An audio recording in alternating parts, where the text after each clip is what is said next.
Var skål,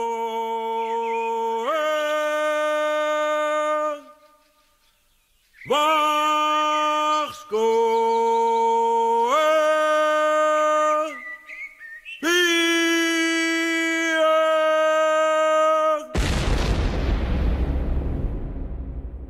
Da var høst og vind og snø i luftet, veien den var glatt, og på utedassen var det kaldt og sikkja natt etter natt. Men da tenkte jeg med meg, hvis jeg delte den i to, ville nok fattan laga til en skaple innedo. Så jeg tok en tur på butikken og kjøpte dynamitt, med 4 gobber sprengladning, da skulle jeg nok til eit og hit.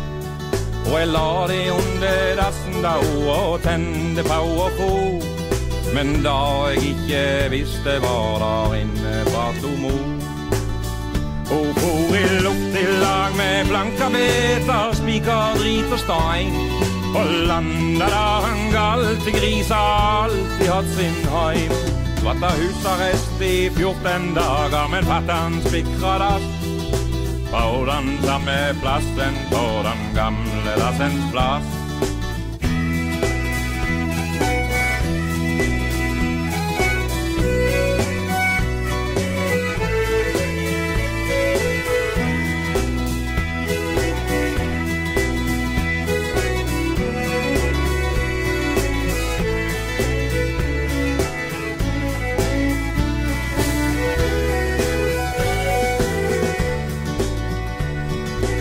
Sitt nå her og drit og frys og les i Donald Duck, og kjøpe et par olvåser til 14 kroner stykk.